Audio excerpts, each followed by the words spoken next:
Chapter 1267. After washing the grapes, Elvis asked someone to send the grapes back to the stone castle, while he handed Gu Meng Meng over to Leah. He went to the forest to find a tree suitable for making wooden barrels to store wine. Leah smiled the entire time, ignoring Gregory's gaze that was glued to Gu Meng Meng. He was not jealous at all, as if he did not care at all.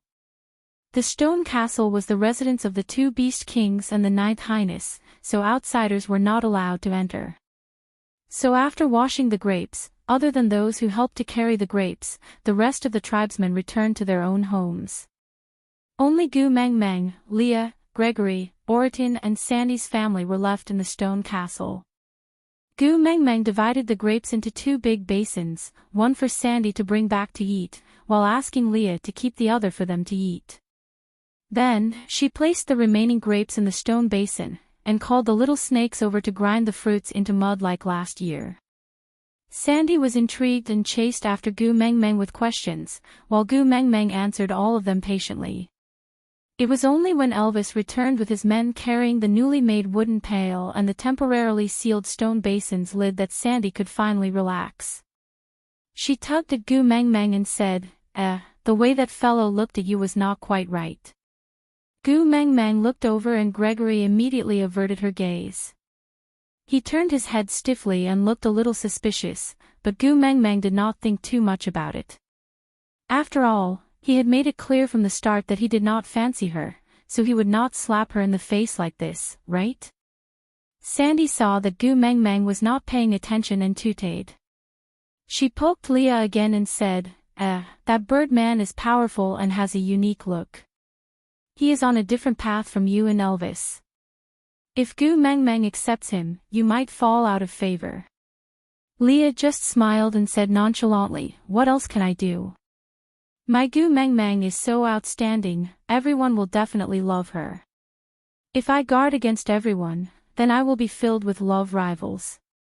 Sandy raised her eyebrows, thinking to herself, did Lee's brain get squeezed through a door? Why did he suddenly change his mind? Wasn't it time to use her as a love rival to scare her? What did he say the last time? He wanted her to thank him for not being a male, or else he would definitely kill her to prevent her from fighting with him for love. Why are you pretending to be generous now? Leah seemed to have seen through Sandy's thoughts and added, "Moreover, Gregory will only stay here for a month. After a month, he will return to the Moda Mountains. Even if he mates with Meng Meng now, they can only be lovers for about 10 days. As for me, as long as Meng Meng is happy, I can endure anything. So, if Meng Meng wants to accept him, I can endure it for about 10 days. Grace clenched his fists at Leah's words. His chest felt stifled and uncomfortable, but he couldn't tell the reason. He would leave in 10 days. This was something he had said himself. He was the leader of the vulture race. He had come down to fulfill the marriage agreement, but the heart of the desert was now in the hands of a male. This marriage agreement could not be fulfilled, so he had no reason to stay. He had to return to the Moda Mountains to continue protecting the vulture tribe's sacred grounds. He probably wouldn't come down from the mountain ever again. So, I won't be able to see her after 10 days. She was so bright and beautiful. She was so decisive. 10 days later, would they never see each other again? What was up with this uncomfortable feeling all over his body? Grace's brows were tightly knitted together. He couldn't explain the strange feeling in his body. Perhaps, he had left the mountain for too long and was not used to it. 10 days. He would return after 10 days. Chapter 1268. Gregory. Gu Meng Meng smiled and said, "Don't listen to Lee's nonsense, they are just joking." Gu Meng Meng thought that Gregory's expression was not good because Leah had gone overboard with his joke.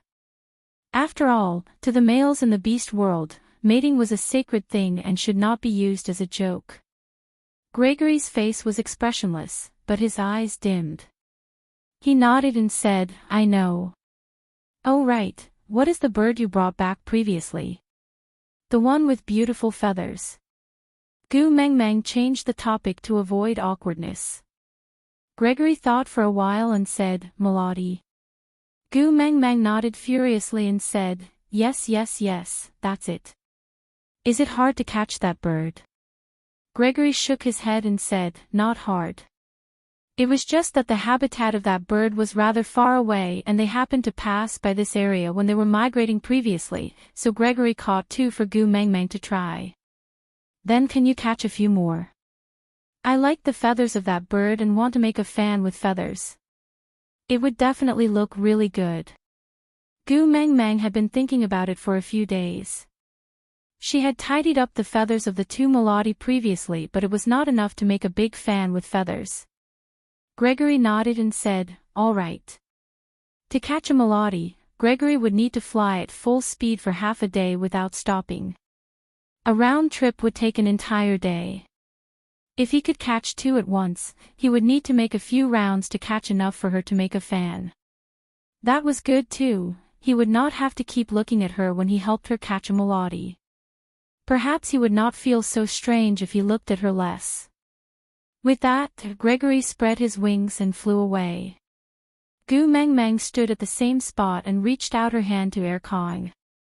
Her sentence, go after eating, turned into a mumble. She shook her head helplessly and said, he's still an impatient person. Forget it, Gregory is so powerful, he won't let himself be hungry. Gu Mengmeng didn't think too much about it and just turned around to play with Sandy.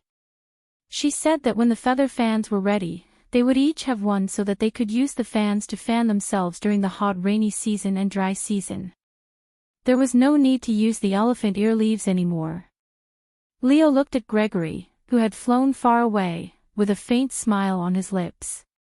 Meanwhile, Gregory, who was soaring in the sky, kept replaying Lee's unintentional joke in his mind.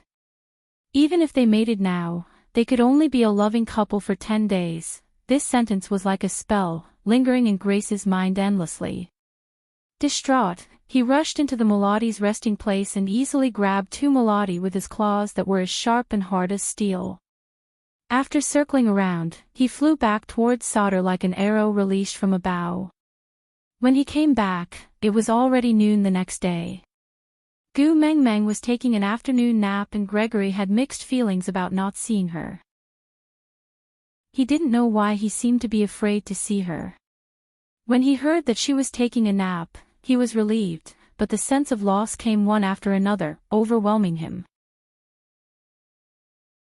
Chapter 1269. 9 days. Gregory's heart stopped for a moment, as if something sharp had pierced his heart. The pain made it hard for him to breathe and he frowned instinctively. Without saying a word, he spread his wings and flew towards the habitat of the Melody.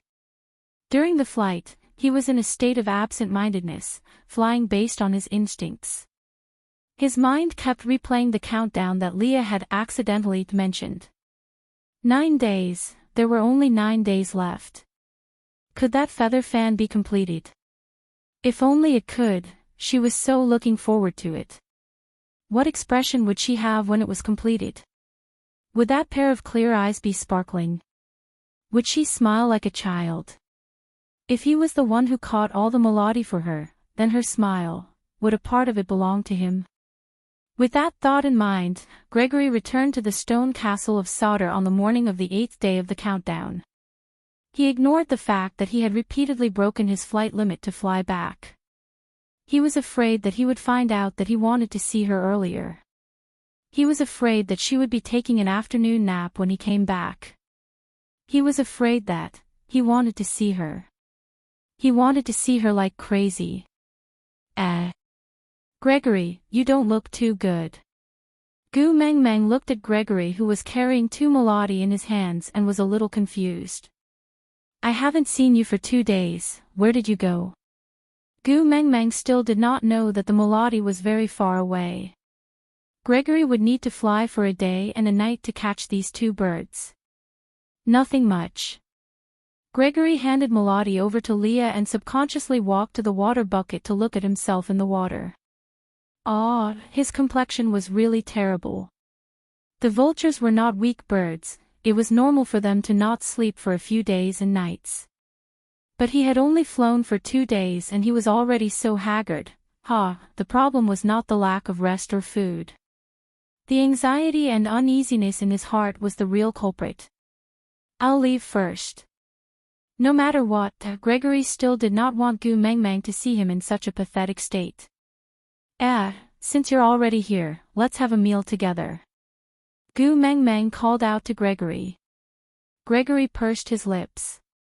He felt as if he was fighting with himself. He longed to look at her one more time, but he was afraid that his current sorry state would ruin his image in her heart, so he hesitated and didn't move forward. Leah pushed Gregory lightly and said, "Oriton always eats with us every time he brings back prey. If you don't eat, we won't dare to accept your melody in the future. It'll look like we're taking advantage of you." "All right." Gregory lowered his head, a hint of loneliness flashed across his eyes. He was no different from Oriton. They were just people who shared a meal and provided prey. She only had her 2 partners in her eyes, so why would she care about his image? What was this sour and oppressive feeling? They had clearly said that they didn't like each other when they first met. She carried out her words, but what about him? When did it start to waver? At the dining table, Gu Mengmeng used her chopsticks to poke at the meat in her bowl, her face full of worry. Gregory wanted to ask her what was wrong, but he clenched his fists and could not open his mouth. He was in no position to ask about her thoughts, was he? But why did he care so much about it? Chapter 1270. This joking sentence made Gregory tense up and he lost control of his expression in an instant. He stared at Gu Mengmeng with widened eyes and his heart was beating so fast that it felt like it was going to jump out of his throat. The sound of his heartbeat was deafening. Gu Mengmeng had been poking the meat in her bowl with her head lowered all along. She did not even look up, so she did not know how exaggerated Gregory's expression was. She just shook her head lightly and said, "The rainy season has been going on for almost a month. Usually at this time, little shit should have arrived long ago." In an instant, Gregory's state of mind had changed from the scorching heat of the Mecca desert to the bitter cold of the Moda mountains. His eyelids were extremely heavy and he could not help but lower his head. His gaze finally locked onto the bowl in front of him.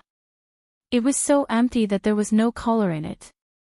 She only shook her head lightly. Why did he feel as if the Moda mountains were collapsing in front of him and the ground was shaking? She had already said that she did not like him. 8 days later, he would leave this place and return to the Moda mountains, never to see her again. He knew everything but he could not control his anticipation, hoping that she would nod and say that she could not bear to part with him, that she hoped he would stay. But so what if she said that? He would not stay. The one who was engaged to the vulture tribe was the female who inherited the heart of the desert.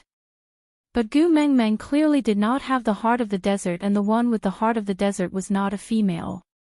Wasn't he destined to be alone for the rest of his life? Since that was the case, it was a better outcome for her not to like him. His uncontrollable heart must have been because he had been down the mountain for too long.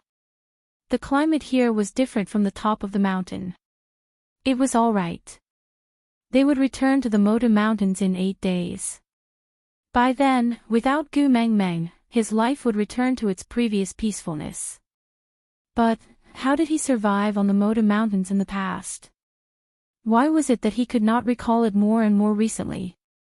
Elvis and Leah took in all of Gregory's expressions and gave each other a faint smile of mutual understanding.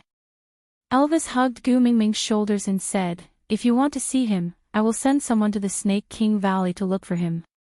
Gu Mengmeng shook her head and said, "Little shit is not coming, it must be because he is afraid of me. I don't want to force him, seeing him trembling in fear in front of me makes me very sad." Gu Mengmeng looked up at Elvis and said, "But I miss him very much, I always feel that something is missing when little shit is not around. TSK, I haven't hit him for a long time, my hands are itching." Elvis pinched Gu Mengmeng's little face and said, "Hit me, I'm a beast king now, I'm more resistant than him. Gu Mengmeng pouted and shook her head, saying, "You didn't even retaliate." "I hit you, that's not called fighting, that's called one-sided abuse, it's domestic violence." "No." Elvis sighed and his gaze swept across everyone present, finally landing on Gregory. "Why don't you beat him up? Although it's only a third-level beast, it's from the Moda Mountains after all. It's much stronger than an ordinary third-level beast and looks like it can take a beating."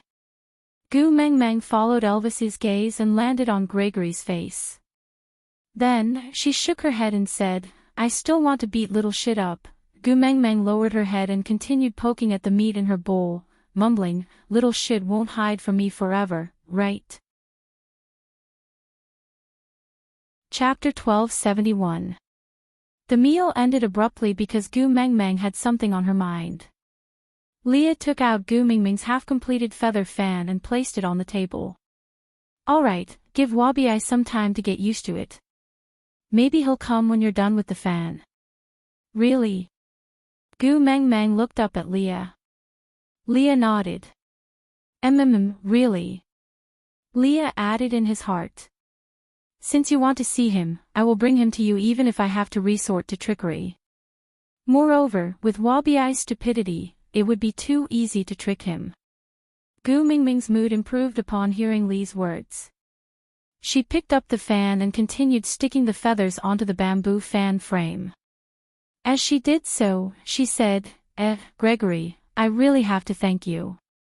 If not for you, I would not have so many feathers to make a fan. I wanted to keep the first one for myself, but since you provided the feathers and you are returning to the Moda Mountains, I will give it to you after it is done. In the future, you can give it to a female you like and perhaps you can trick a wife into coming home. After all, the beast world was lacking in resources and the females here had never seen anything good. A little romance was enough to win a female over. For example, the last time in the bamboo forest, Gu Mengmeng had made a few cups out of a piece of bamboo and carved a name on each cup. Such a small object was extremely precious to Sandy. Mandy also placed it at home and used it to drink a cup of water every day, making it seem like some kind of sacred ritual. Before using it, she would have to wash herself before using it on the cup. It was really not impossible to trick a wife into coming home with such a fan. Gregory's gaze landed on the half-completed fan in Gu Mengmeng's hands. Trick a wife. If he gave it to her, would she want it? Okay. Gregory moved his lips and smiled bitterly. I'm done with my meal, so I'll be leaving. I will bring Melody to you tomorrow. Thank you. Gu Mengmeng looked up with a smile before continuing to stick on her fan. Gregory spread his wings and left, his gaze deep and profound. 8 days, he only had 8 days left. If she had finished making her fan in these 8 days, would something have changed between them? Gregory could not tell what he was looking forward to. All he knew was that he wanted to catch enough Melody for her as soon as possible so that she could make the fan. Counting down to the 7th day, Gregory came up with a strange idea. He used vines to tie the bound Melody's feet together one by one. Then, he grabbed the vines and flew back. This time, he brought back a total of 26 Melody. Enough for her to make a fan. Moreover, he did not need to fly anymore. There were only 7 days left. He wanted to stay by her side and watch her stick the feathers on the fan one by one. Even if she did not raise her head to look at him, as long as she could stay in his gaze, that was enough. When Gregory returned, Gu Mengmeng was using the snake's skin to filter the grape wine. She scooped the grapes from the stone basin into the wooden barrel, discarding the pulp. It was just that his eyes were empty, lacking a bit of spirit. He looked very disappointed. Chapter 1272. Gu Mengmeng nodded and glanced at Gregory from the corner of her eyes. She smiled politely. You're back. You brought so many back this time. Are you leaving early? Gregory shook his head.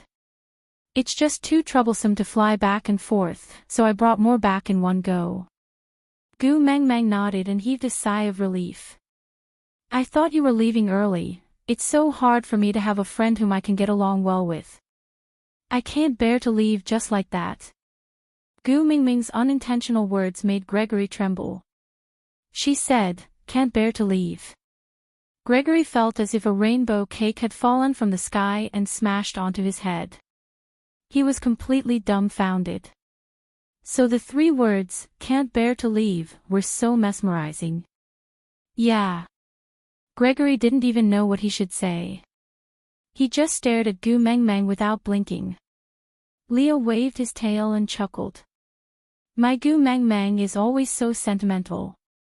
Even if you don't leave now, won't you still have to leave 7 days later? Gregory heard the sound of something cracking. He clenched his fists instinctively. His throat felt as if it was being strangled and he couldn't make a sound. Gu Mengmeng sighed involuntarily. She was filled with regret. She liked iPartment and My Own Swordsman, because these 2 dramas had a common characteristic. That was, lovers were by her side and friends were opposite. Every day was joyous and the people she liked would gather together. But her friends were scattered all over the beast world. Saint Nazir's Barit, Ian and the 16 valued females, Sauter's Hede, Jiaoyu and Sandy's family, Zacharias Chi Xian, Kanwu, Natalie and Peter's family, Snake King Valley's little shit, why couldn't they all gather together? Gu Mingming's disappointment contained too many emotions. But to Gregory, this sigh only represented her reluctance to leave him. These few days, he had been hoping for her reluctance to leave. Now that it had come, he was in even more pain. He knew that they had to separate, so why did he want more? The more he obtained, the more he couldn't let go. He was torturing himself. Leah smiled nonchalantly and carried Gu Mengmeng to Elvis. All right, don't think about it anymore. Go take a nap and leave this to me. Aren't we going to see Dodgy and Kiera at Sandy's place in the afternoon? Gu Mengmeng was also in a bad mood and did not have the mood to continue fiddling around. She just nestled in Elvis's arms and did not say a word, allowing Elvis to carry her back to the stone castle for an afternoon nap. After Gu Mengmeng entered, Leah acted as if he could not see Gregory's anxious gaze. He just looked at Oriton and said, Oriton, make a trip to the Snake King Valley and tell Wabi Gu Mengmeng is in trouble. And then? Oriton asked. Leah chuckled. There's no more after that. After saying these 4 words. I'm afraid you can't even catch up to Wabi's shadow. Oriton was expressionless. Leah waved his tail and said, I will grill fish for you when we return. Without replying, Oriton had already turned to leave, leaving Leah with a resolute back view. The fortitude of a foodie, she. Gregory frowned, not understanding Lee's meaning. Although Gu Mengmeng did not seem to be in good condition, she did not look like she was in trouble. Chapter 1273. Gregory's heart skipped a beat. That's right, even though he knew she was powerful and had a Wolf King partner protecting her, and even saw her safe and sound with his own eyes, he still couldn't help but worry about her when he heard the words Mengmeng is in trouble. Was there something he hadn't realized? What kind of trouble had she gotten herself into? There was even a moment when Gregory suddenly rejoiced in his heart. If she was really in trouble, wouldn't he have a good excuse to postpone the 1-month appointment? He wanted to stay by her side, not just for 7 days. This thought made Gregory's heart flutter. The muddle-headed state he had been in for the past few days started to clear up. All the strangeness and discomfort he felt had the most logical explanation. What difference in air pressure, difference in environment. He clearly had fallen for that little female and didn't want to leave. The person he had wanted to get rid of as soon as he saw her as an eyesore had now become a precious treasure that he couldn't bear to let go of even for a second. After understanding his own thoughts, Gregory didn't feel the slightest bit relieved. The marriage agreement between the vulture tribe and that great lord was a dead end. Now that there was no female to inherit the heart of the desert, the leader of the vulture tribe was destined to be lonely for generations to come. He could never covet for love. The oath he made when he inherited the position of tribe leader had now become a curse. Lee's words had just touched on the point. Looking at Gregory's expression, he knew it was about time to reel in the net. It looked like it wasn't that his ability to scheme people had deteriorated, but that the person he had met was Gu Mengmeng, so he was destined to fail miserably. He said that Wabi and Gregory's concern leads to chaos. How could it not be applied to himself? He had always been led by the nose by Gu Mengmeng. Once she frowned, he couldn't do anything about it, but in this world, Gu Mengmeng was probably the only person he couldn't scheme against. Apart from her, he could place everyone else on the chessboard without a care, including himself. 6 days before Gregory had to leave. Morning. Gu Mengmeng had just finished her breakfast and was sitting outside the stone castle, basking in the sun. A chirp came from the sky and Gregory immediately went on high alert. He turned his head with a sharp gaze and went into a defensive state. There was no other reason other than that all the birds were on the Moda Mountains. Anyone who left was an enemy and it would be a life-and-death battle. A huge pair of wings circled in the sky and landed steadily beside Gu Mengmeng. It was none other than Ian. He waved at Gu Mengmeng indifferently as if he did not see Gregory. Just as he was about to walk towards Gu Mengmeng, Gregory launched a fierce attack at him without any explanation. Ian was also a third-level orc. Although he had mated with Mandy, he had not broken through to third level and still needed to accumulate some battle experience. On the other hand, Gregory was an orc who had been at the peak of third level for a long time. In addition, the vultures had always lived on the mountain top of the Moda Mountains with the harshest weather. They had been tempered by nature, so their abilities were much stronger than orcs of the same level. Even though Ian was prepared for this attack, he was only able to avoid being hit in his vitals. A bloody wound spread from his collarbone all the way to his shoulder. The wound was so deep that his bones could be seen. It was a terrifying sight. Chapter 1274. With one question, the distance between them was immediately revealed. Gu Mengmeng had the powers of a beast king. No matter how restricted her body was, it was not something a third-level orc could withstand. Because it was the truth, Gu Mengmeng was worried that Ian did not hold back and this push caused Gregory to be seriously injured.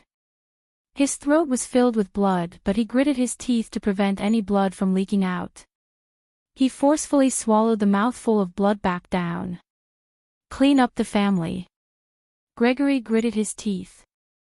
Gu Mengmeng was still on guard against Gregory. She glared at him and prepared to retaliate. She tilted her head slightly and said, "Leah, treat Ian's injuries." "Yeah." Leah pulled Ian over and pressed him onto the stone bench. He then retrieved a fishbone needle and a suture made from intestines from the stone castle and started stitching up Ian's wounds. Although Ian always looked sickly, he was still the former leader of the Eagle Owl tribe. He had his own pride. When Leah threaded the needle through his flesh, he was sweating from the pain but did not make a sound. He just clenched his fists tightly and said, "I was the one who gave the order to leave Moda Mountains. I was also the one who betrayed the oath. The Eagle Owl clansmen were merely obeying the orders of me, the clan leader. This time, I deserve it. If it's not enough, you can come at me. Come at me, my ass." Gu Mengmeng did not even turn back. She kept her guard up against Gregory and said, "The Eagle Owl tribe has submitted to Saint Nazir. They are all my people now. If you want to touch them, you have to ask for my permission first." Gregory felt that the mouthful of blood he had just swallowed must have been boiling lava. Otherwise, why would he feel a burning pain from his throat to his chest, as if he had been drenched in boiling oil? By right, he should have replied to Gu Mengmeng arrogantly, "This is the family matters of the birds. You have no right to interfere. If Gu Meng Meng had insisted on stopping him, then he should have attacked Ian continuously before he breathed his last, until he died. But, the words that were stuck in his throat were, "He's your man, then what about me? What am I?" He could not bring himself to ask because he knew he was asking to be humiliated. But the left side of his chest felt as if his heart was being rubbed against a hot pan without oil. It hurt so much that he didn't know what to do. Gregory's eyes were instantly filled with blood, but he could not shift his gaze away from Gu Mingming's face. His throat was choked by the question he wanted to ask but could not ask. Even breathing was extremely strenuous for him. Leo was already very familiar with dealing with this level of external injuries and his techniques were extremely proficient. While Gregory and Gu Mengmeng were staring at each other, he had already stitched up Ian's wound. After washing his hands, he wrapped his arms around Gu Mingming's waist and grinned. "Aya, why are you so angry? Why couldn't they just talk things out? Why did they have to resort to violence? Besides, your males are still alive. Since when did you have the chance to beat people up? Go back and sit down, I'll take care of it." Gu Mengmeng took 2 steps back before returning to sit beside Ian. Looking at the wound that Leah had stitched up, she felt upset and said, "We just mated and we're already disfigured. I don't know how Mandy will blame me later." Ian did not appreciate her kindness. He snorted and said, "Disfigured what? I'm a male. This small wound will heal by tomorrow. There won't be any scars left." Chapter 1275. He wanted to say, "Don't worry about it," but the blood in his throat was still bubbling and he could not open his mouth. He did not know what he was holding on for, but he just did not want Gu Mengmeng to see him vomiting blood. Leah did not force him and just continued, "From what I know, the rule of Moda Mountains is that once a bird tribe leaves Moda Mountains, they are never allowed to return. Otherwise, all the birds on Moda Mountains will gang up and kill them. But Ian has not returned to Moda Mountains, so there is no reason for you to attack him here, right?" Gregory was very clear that if he insisted on attacking Ian now, it would mean that he had broken off all ties with Gu Mengmeng. Gu Mingming's attitude was very clear. She wanted to protect the Eagle Owl tribe and Ian.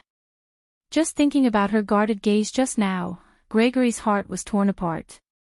For some strange reason, he nodded his head and admitted Lee's verbal game. This was his greed. He did not want to become Gu Mingming's enemy. At least in these last 6 days, he wanted to cherish every frown and smile of hers. Leah admired Gregory's adaptability and smiled. But the Eagle Owl tribe is indeed the traitor of Moda Mountains. It is not wrong for Ian to suffer this blow. Moreover, he is a male. Fighting and killing is very normal, don't you think so? Leader Gregory. Gregory nodded his head with difficulty. His gaze landed on Gu Mingming's face.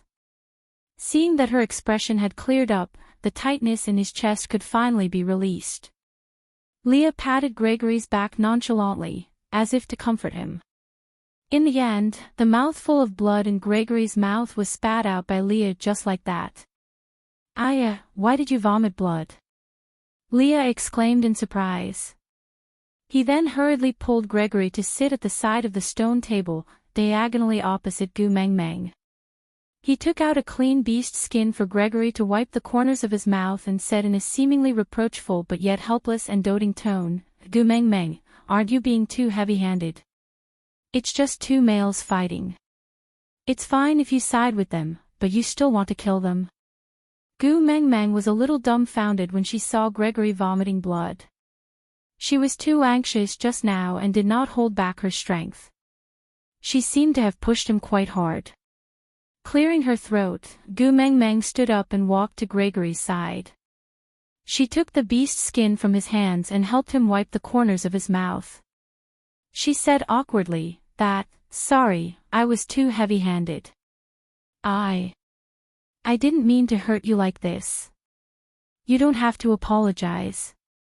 It's my fault. These words did not sound gentle at all, but this was the most tactful way Gregory could think of to say, "Don't blame yourself, I'm fine, don't worry." Gu Mengmeng knew that she was not a person with a low EQ, but Gregory's words were too tactful. No matter how she listened, it sounded like Gu Mengmeng was using her power to bully others. Yes, his skills were inferior. In the entire beast world, there was only one Elvis who was as skilled as Gu Mengmeng.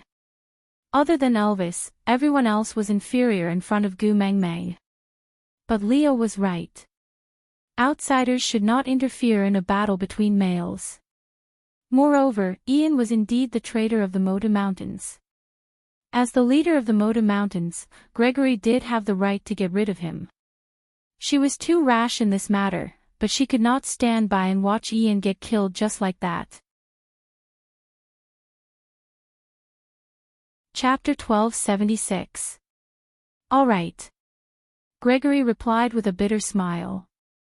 All he could think of was the phrase, "a blessing in disguise." Gu Mengmeng added, "But let me say this first. If Ian doesn't return to Moda Mountains, you cannot attack him anymore. If there's a next time, I will still beat you up."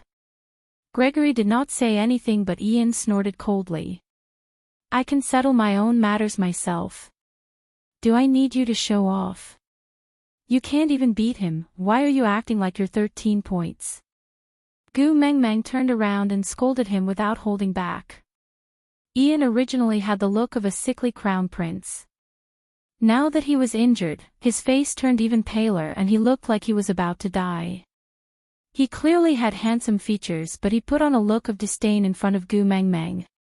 He said, "It's better to be beaten to death than to let a female stand up for me. TSK, when will you get rid of your bad habit of being a busybody?" Gu Mengmeng stepped forward and poked Ian's wound with one finger, causing him to clench his teeth in pain. However, Gu Mengmeng raised her brows and said, "Stupid bird man who doesn't know what's good for him, I really don't know what Mandy sees in you." Tisk. Gu Mengmeng. If you have the guts, wait for me to recover. Ian ground his teeth and said sinisterly. Gu Mengmeng clapped her hands and said with a face full of disdain, "Do you still think I am the weak little female from 2 years ago? So what if you have recovered? You still can't beat me. Ha ha ha. You're really not cute." Ian snorted.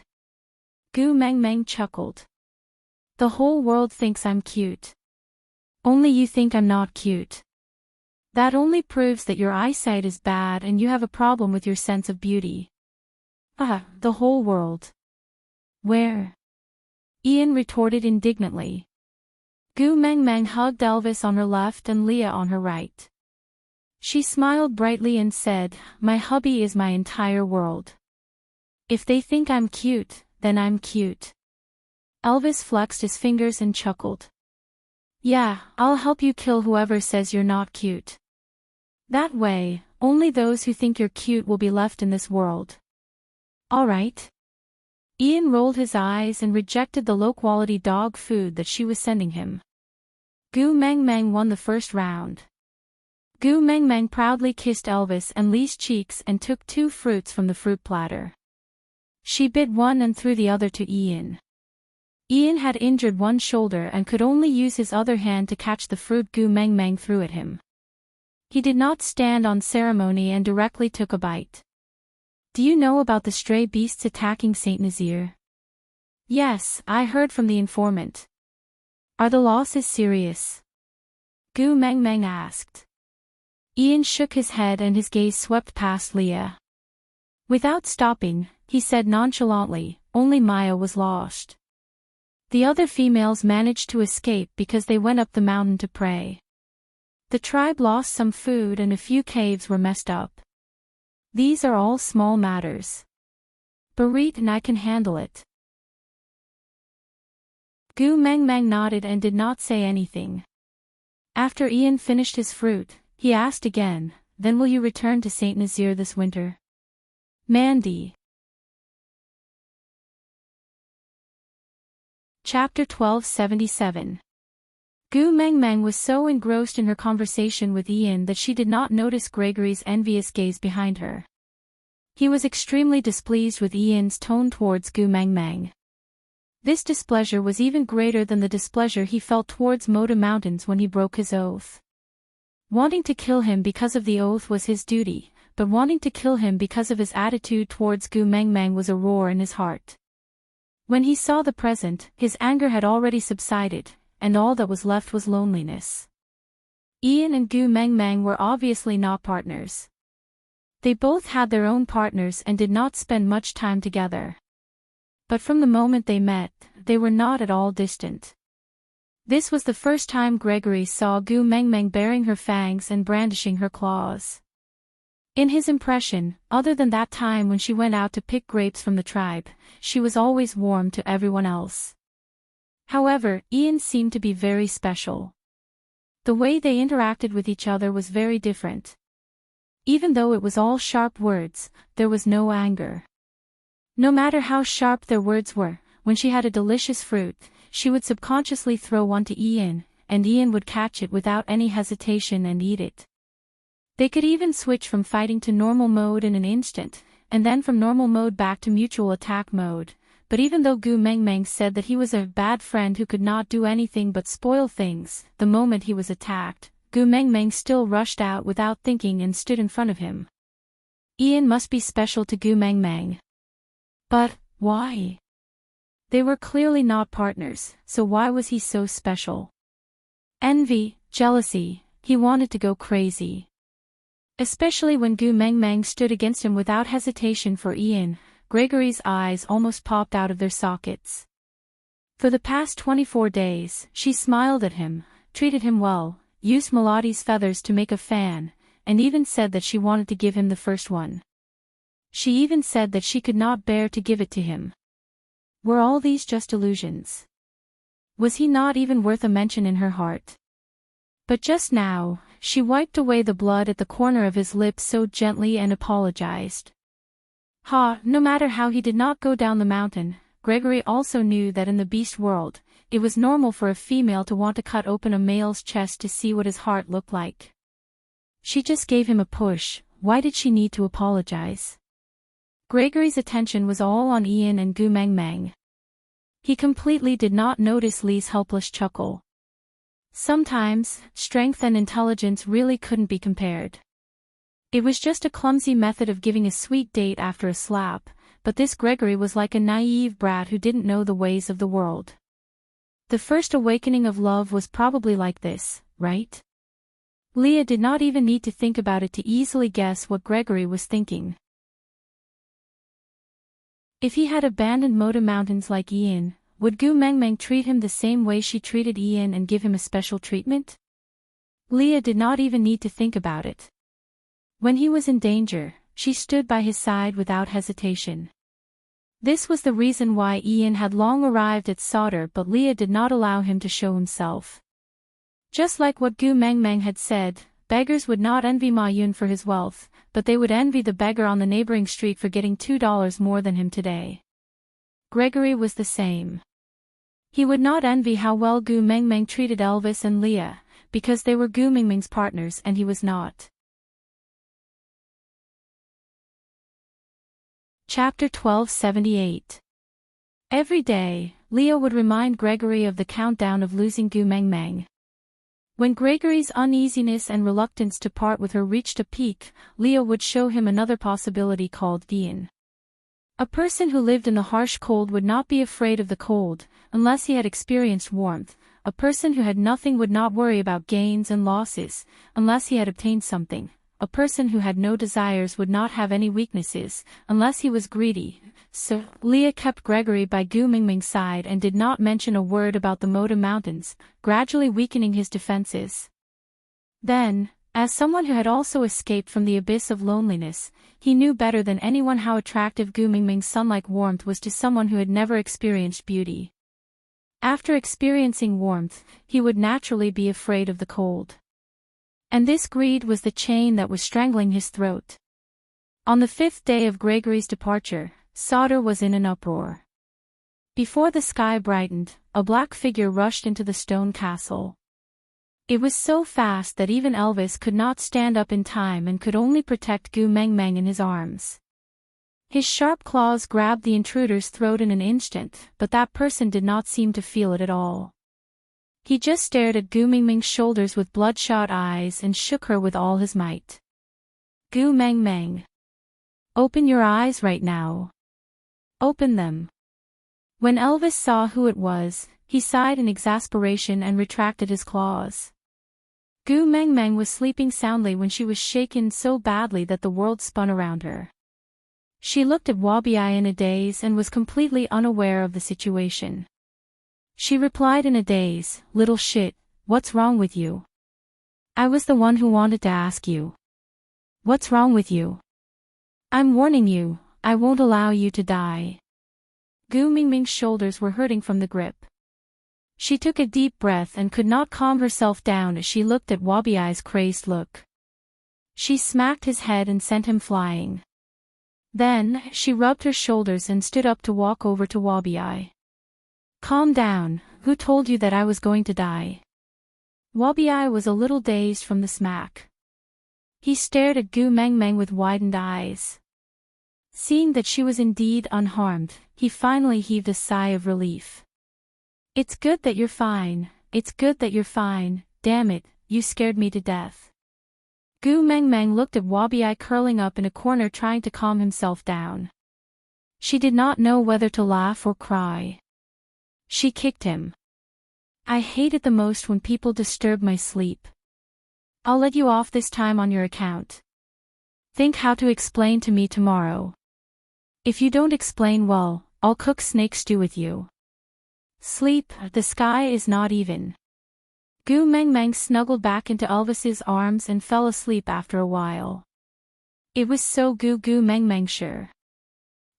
Calm Gregory, who was recuperating in the stone castle, naturally saw the commotion. "Ha! She's so cute even when she's angry. How good would it be if she inherited the heart of the desert?" Gregory did not sleep the entire night. He just sat there in a daze as he stared at Gu Meng Meng's closed door. He sat there for the entire night. Chapter 1279. Gu Meng Meng did not feel good seeing Wabi-ai in this state. So she called Elvis and Leah over to discuss whether she should look for the beast deity to ask about the love in the sky since Gregory would be leaving in 5 days. Leah nodded in agreement while Elvis tugged at Gu Meng Meng's hand with a chuckle. "What should I do? I feel a little nervous." Gu Meng Meng looked at Elvis suspiciously. After some thought, she finally understood that he was now a beast king and could go with her to meet the beast deity in her dreams. She chuckled. "Yeah, you should be nervous meeting your father-in-law for the first time. But my father is very easy to get along with, so it's fine." Elvis kissed the top of Gu Meng Meng's head and nodded in agreement. Leah wagged his tail sourly. "Gu Meng Meng, let's hurry and find the spirit of the rocky cliffs after finding the love of the sky. I want to level up too. I also want to become a beast king and accompany you to meet your father-in-law." "All right." Gu Meng Meng agreed readily. She did not know that Li's true motive behind his coquettish act was to obtain the tear of the beast deity after becoming a beast king, so that he could extend Gu Meng Meng's life in the future. Leah smiled and nodded. His expression was extremely satisfied. Then, he straightened his posture. "Then let's sort out the questions you want to ask." Gu Meng Meng nodded. "First, we need to know who that great lord is. I have a feeling that I know him and get along well with him. It's really annoying to lose a piece of my memory." Leah pinched Gu Meng Meng's little face. He gave a doting and indulgent smile. "We must ask this question. After all, that great lord seems to have some connections with the vulture tribe. It will be beneficial for us if we can understand enough information. Also..." Leah hesitated for a moment before telling Gu Meng Meng about how he had schemed against Gregory. Gu Meng Meng's eyes widened in disbelief. So, you mean that Gregory likes me now? Leah nodded with an expression that said, it's a pity, but it's exactly what you think. Gu Mengmeng slapped herself on the face. She wanted to cry but had no tears. Brother, how can you do this? It's too despicable to make use of other people's feelings. I feel like I'm a scumbag. Leah pulled down Gu Mingming's little hand and held it in his palm. He said cautiously, I didn't tell you beforehand because I didn't want you to become an accomplice. You didn't do anything to him, did you? So, the person who schemed against him and used him was me. It had nothing to do with you. Besides, I'm using people's hearts, not their emotions. Gu Mengmeng pouted, her face full of grievance. Leah said, I allowed him to get close to you, but I did not force him to like you. He was the one who couldn't control his own heart and couldn't extricate himself. To a certain extent, this situation was his own choice, and I merely foresaw this outcome. He willingly fell into depravity, using his feelings as the price to allow himself to be captured in exchange for greed. And it just so happens that I need this greed, that's all. Gu Mengmeng frowned. Speak human language. Chapter 1280. But you can't make use of other people's feelings. Gu Mengmeng felt extremely helpless. She could have asked Gregory to bring her to Moda Mountains in a righteous and confident manner, but now that he had fallen for her, she could not bring herself to do so. Because in terms of feelings, she could not possibly give him anything in return, so what right did she have to ask him for anything? Leah sighed helplessly and rubbed Gu Mingming's little head, saying, It's just that there's one more person who likes you, why do you have to be so troubled? Gu Mengmeng gave Leah an aggrieved look, letting him experience it himself. Leah surrendered helplessly, saying, How about this, if you feel that it's too much of a burden for you, after this matter is over, just cast a bewitching spell on him and make him forget about his feelings for you. Everything that happened during this period of time is like a dream to him. In the future, when he returns to Moda Mountains, he will wake up from this dream and resume his previous life without any losses. But, if you still feel that you're losing money, then treat him better during this period of time. Leah shrugged, before adding, intimate contact and mating are not allowed. Gu Mengmeng sighed, saying, Things have already come to this, there's no other way. But Leah, to be honest, I'm very afraid of emotional debt. Don't make use of other people's feelings for me in the future. If something like Snake happens again, I will break down. All right. Leah hugged Gu Mengmeng and agreed seriously.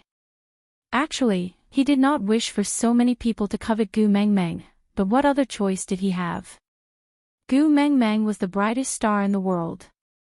When she opened her eyes, even the warm sun in March paled in comparison.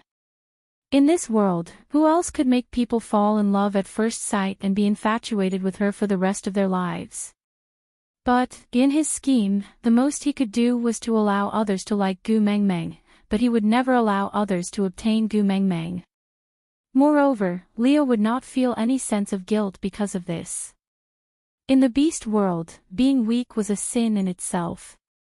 If the other party could crush him in terms of intelligence or beat Elvis in terms of strength, then the other party would definitely not pity them when they snatched Gu Mengmeng away. Survival of the fittest, this was the law of nature. It was cruel but useful. However, since Mengmeng did not like it, there was no harm in not using this kind of trick next time. After all roads lead to Rome. Even if it was a little more complicated, there would always be other ways. After getting Li's promise, Gu Mengmeng nodded before continuing, Other than that, great lord, I also want to ask what secrets are hidden in Moda Mountains. It feels weird. I keep feeling that there's something wrong with that mountain and it has something to do with me. Leah nodded. I am also very interested in the other treasures hidden in the Moda Mountains. Gu Mengmeng smiled and did not say a word. She was not interested in the treasures, but the Moda Mountains themselves. This feeling was very strange and indescribable. It was like, all the blood in his body was boiling, and he had an inexplicable desire to get closer. Chapter 1281. My instincts tell me that something must have happened when we were in the Mecca desert. We forgot some crucial things. It was this forgotten information that caused me to change. Gu Mengmeng concluded. Leah nodded and said, yeah, I think so too. After thinking for a while, Leah added, Gregory said that the temperature on the mountain top is extremely bad and you don't have any fur to protect you. I'm very worried about this. Ask the beast deity if there's any solution. Yeah, got it. Gu Mengmeng answered obediently. Leah kissed Gu Mengmeng's forehead and said, all right, you can sleep with Elvis. I'll stay here to guard the two of you. Elvis and Leah exchanged glances and the message was take good care of her. It was just that one was talking about her body while the other was talking about her soul. Elvis placed Gu Mengmeng on his chest, with one hand passing under her neck and wrapping around her back, while the other hand was placed on her waist. His large tail lightly covered her stomach, while his two slender legs intertwined with hers. Elvis placed Gu Mengmeng on his chest and placed one hand on the other. No one knew what would happen after they fell asleep. Elvis was not even sure if he could really go to the beast deity with Gu Mengmeng this time. So he wanted to hug Gu Mengmeng to the fullest extent so that he could feel more at ease. Gu Mengmeng pressed her little face against Elvis's chest and listened to his heartbeat. She comforted him softly, don't worry, just relax. Yeah. Elvis kissed Gu Mengmeng's little head again before slowly closing his eyes. Both of their breaths were light and even. Slowly, even the frequency of their breathing and heartbeats reached the same rhythm. Their consciousness gradually faded away. In the white fog, Gu Mengmeng held Elvis's hand and smiled faintly. Elvis also stared at Gu Mengmeng. He did not say anything but felt at ease. Even if there was only thick white fog around them, Elvis felt especially at ease because he could see Gu Mengmeng. The beast deity stood in the clouds as usual and was not surprised to see Elvis. He just waved at Gu Mengmeng in a benevolent and amiable manner. But Gu Mengmeng felt weird because the amiability of the beast deity today was a little exaggerated. My precious daughter, you're finally back. Without another word, the beast deity pulled Gu Mengmeng over from Elvis's hands. With a wave of his sleeves, Elvis was flung far away. In the illusion realm, Elvis could not feel any pain but he was still baffled by the beating and did not dare to retaliate, so he could only crawl back pathetically. However, he did not know why he could not close the distance no matter how much he ran, even though it looked like it was only 100 to 200 meters away. The beast deity completely ignored Elvis and pulled Gu Mengmeng to sit on the two-seater bench. He looked at Gu Mengmeng with a sorrowful expression. My precious daughter has really suffered a lot. Look at how tanned your skin is and how rough your hands have become. Ayaya, why are you frowning? Did your partner not take good care of you? Don't be afraid. Tell me what you've been through. I'll help you. Gu Mengmeng looked at the beast deity with a face full of black lines. She totally did not understand what he was trying to do. She glanced at Elvis, who was still running towards them with all his might but could not get any closer. She then turned her gaze back and said, Father, did you take the wrong medicine? Chapter 1282. Gu Mengmeng's hair stood on end from the beast deity's stare. His gaze was clearly saying, if you dare to plead, I will break your legs. She shook her head stiffly and said, it's only right for a father-in-law to teach his son-in-law a lesson, it's only right. The beast deity then nodded in satisfaction and said, of course, if I don't put him in his place the first time we meet, does he think that my precious daughter is someone he can marry so easily? Doesn't he know whose precious daughter she is? The beast deity glanced at Elvis and said, aren't you going to run faster? At such a distance, Elvis could clearly see what the beast deity said to Gu Mengmeng and what expressions he used. Receiving Gu Mengmeng's helpless and heartache expression, Elvis smiled and shook his head, indicating to her that he was all right and that he could handle it. After all, if Elvis had a daughter, he would definitely not be as merciful as the beast deity when he made things difficult for his daughter's first partner. The beast deity also ignored Elvis and Gu Mengmeng's flirtatious glances. He just held Gu Mengmeng's little hand and said, "Raising a daughter is like raising a pot of flowers. You water and fertilize her, but one day, a bastard called son-in-law takes away even the flower pot." Gu Mengmeng grinned awkwardly and said, "Father, have you been addicted to TikTok recently?" The beast deity had originally wanted to cry but was exposed by Gu Mengmeng. He awkwardly cleared his throat and forcefully held back the tears that had welled up in his eyes. He glared at Gu Mengmeng and said, "That's how it is. If you want to marry someone else's daughter, you have to at least do two things." Gu Mengmeng felt that the beast deity was possessed by a drama queen today. She and Elvis had been partners for almost 2 to 3 years and he was only putting this son-in-law in his place now. Wasn't his reaction time a little too long? But thinking that the beast deity was doing everything for her, Gu Mengmeng felt very warm. Although Elvis would not bully her at all, there was someone who could be your backing, your path of retreat, holding your hand and handing it over to another man, telling him, "If one day you don't love her anymore, don't lie to her, don't bully her, just give me a call, I'll come and fetch her home." That feeling was really good. It was so good that Gu Mengmeng thought she would never be able to dream of it in her entire life. Suddenly, the untouchable cord of kinship in her heart was violently plucked at this moment. Gu Mengmeng smiled and played along with the beast deity's harmless act, asking, What are those two things?" The beast deity glanced at Elvis from the corner of his eyes. "First, surpass your father. Second, please your mother.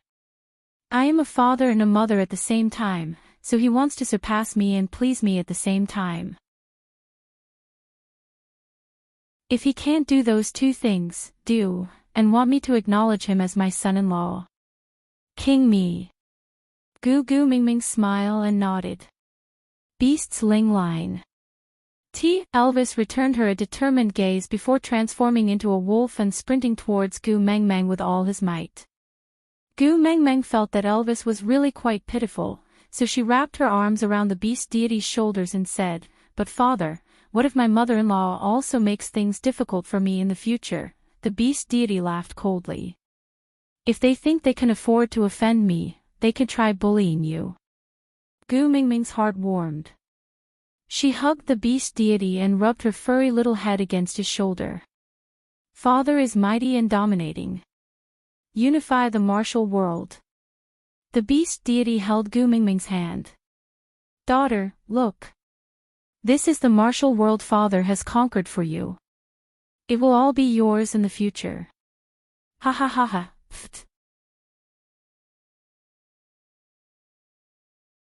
Chapter 1283. "Father, that..." The moment Gu Mengmeng opened her mouth, the beast deity gestured for her to stop. "Old rules, you can only ask questions after watching the television series." Gu Mengmeng nodded. "Yeah, let's begin." But the beast deity shook his head. He glanced at Elvis. "I haven't accepted him yet. Why should I let him watch television with us?" Gu Mengmeng held her forehead. "Papa, my hubby has been running there for half a day," the beast deity snorted. "So what?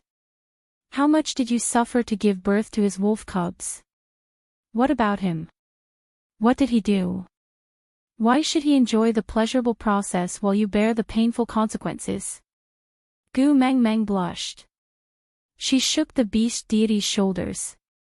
"Father, maintain your persona. You are a deity. Is it really okay to be so dirty?" The beast deity was so shaken that he was seeing stars, but he did not back down. With a snap of his fingers, Elvis was instantly pulled to their side. This level of running was nothing to Elvis. Although he was sweating a little, his expression was still stable. He didn't look like he was out of breath. This made the beast deity very unhappy.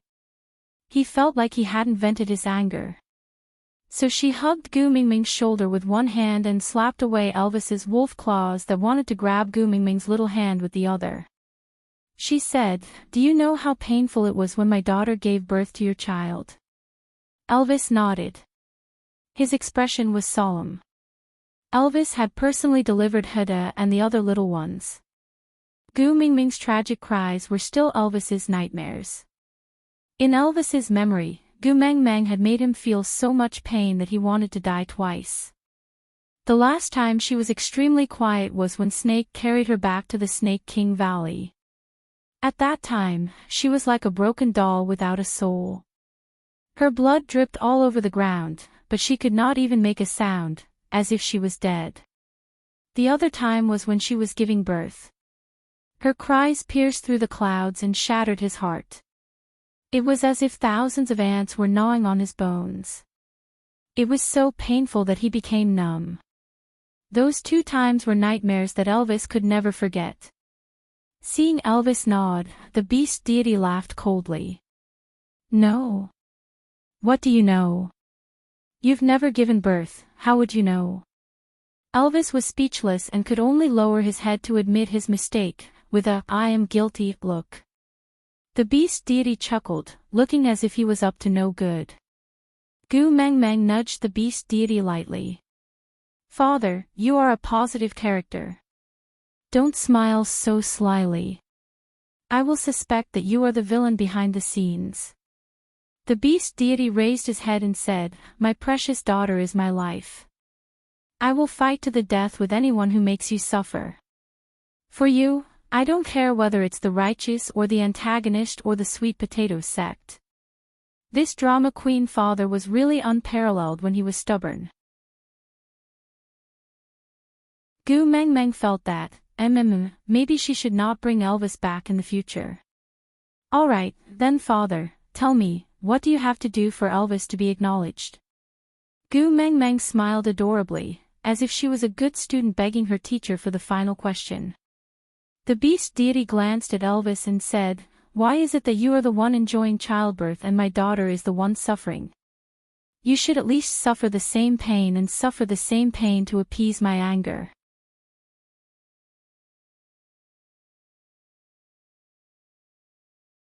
Chapter 1284.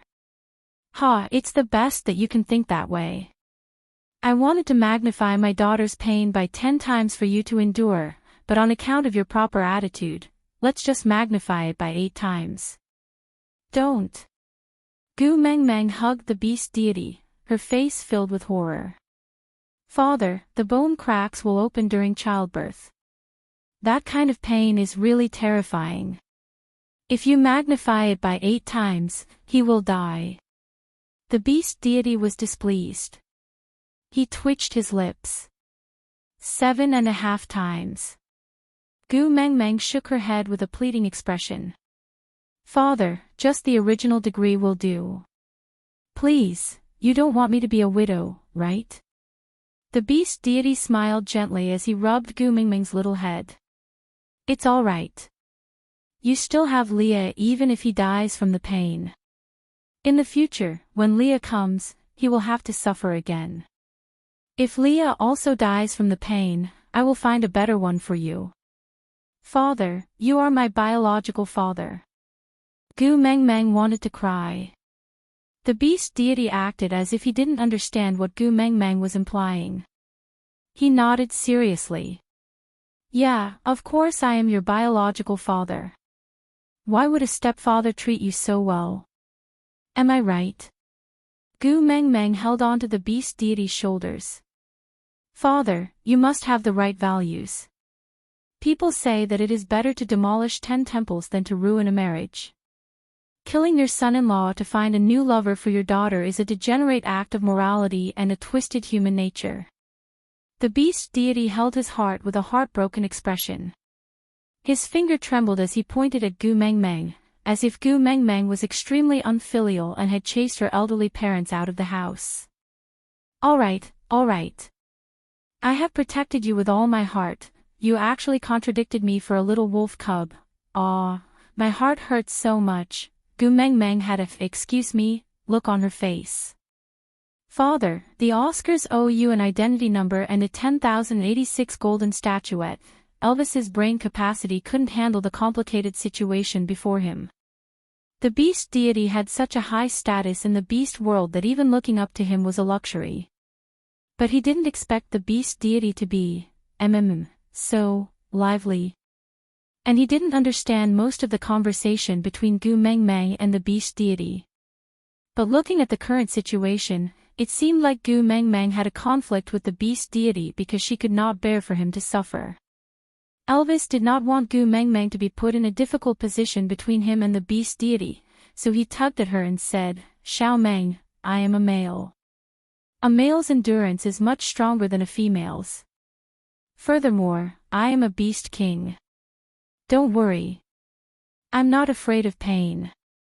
Elvis, believe me, the pain of giving birth is different from the pain you feel when you're fighting.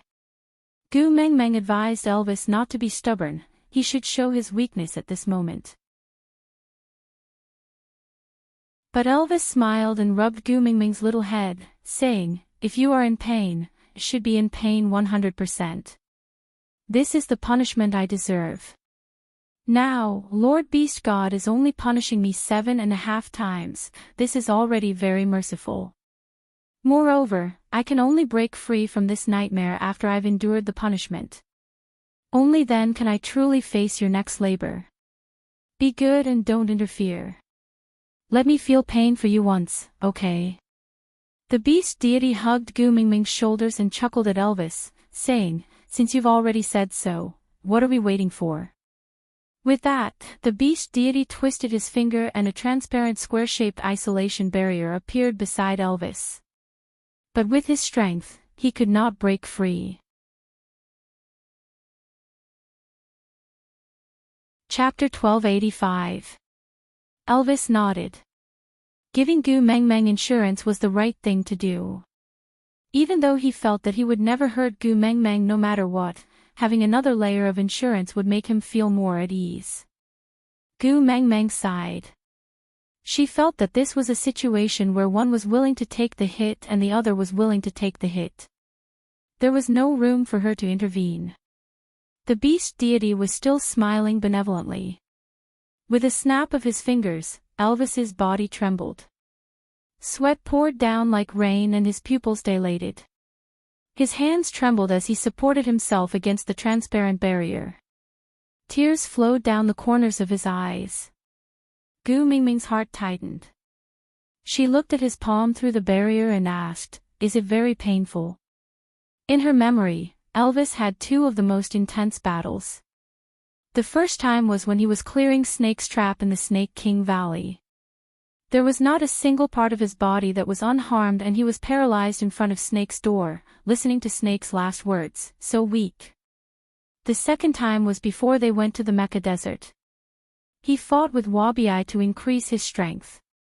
That time, Wabi really went all out and fought with him until both of them were on the brink of death. But Elvis did not cry during those 2 times. How painful was it now? He was actually crying. Elvis nodded, his lips trembling as he whispered, it hurts a lot. Sharp claws fiercely dug into his own heart. His brows were furrowed tightly and his masseter muscles bulged. His eyes were so bloodshot that the whites of his eyeballs could not be seen and there were only blood vessels covering his eyes. Even though he looked so ferocious, Gu Meng Meng could see a deep love in his eyes. So, when you gave birth to the little wolves, it was this painful. Even if this pain was magnified 1,000 times on Elvis, he would at most grit his teeth. But the moment he thought of how this pain had tortured Gu Meng Meng, Elvis felt as if his heart had been gouged out by a bone-scraping knife and then soaked in an electrified liquid, repeatedly rubbing and crushing it. That kind of pain, he could not describe. He always knew that Gu Meng Meng was in pain when giving birth, but he did not know what that pain felt like. Even though his heart ached for the pain Gu Meng Meng had gone through when giving birth, so he decided not to let Gu Meng Meng have any more children in the future. But only now did he know that only after truly experiencing her pain would he know what it felt like to have his heart torn into a bloody mess. How could he have dared to say that he had cared for him before? What kind of heartache was this, to the extent of having his heart pierced by a needle? He really is a beast. How much of a bastard and selfish had he been? In order to have more bargaining chips to keep her, he made her pregnant, made her give birth, and made her suffer so much. The beast deity hugged Gu Mingming's shoulders and looked at Elvis in disdain. You can't take it anymore. Let me tell you, this is just the beginning of the pain. How long did my precious daughter suffer when she gave birth to your son? You haven't forgotten, have you? How could he forget? That day, from labor pains to delivery, Gu Mengmeng spent the entire night tossing and turning. The beast deity continued. The degree of labor pains will gradually increase. You, just bear with it. Elvis's eyes were red as he nodded seriously. He looked at Gu Mengmeng with such heartache that it could drip blood. It was as if he was not the one in pain, but Gu Mengmeng, who was standing outside the barrier and not knowing what to do.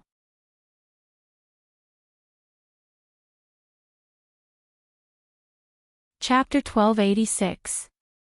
The beast deity was unmoved and only said, Have you ever seen someone giving birth halfway? Gu Mengmeng was rendered speechless. She had no choice, the beast deity was the absolute ruler in this illusion realm. Even if she and Elvis had the power of a beast king, they could not exert any strength. So, no matter if she wanted to help from the outside or if Elvis wanted to break free from the inside, as long as the beast deity did not nod his head, it would all be useless. So, Gu Mengmeng just stood outside the barrier in a daze and at a loss, looking at Elvis who was in so much pain but still smiled and told her, It's okay, don't be afraid, he can hold on.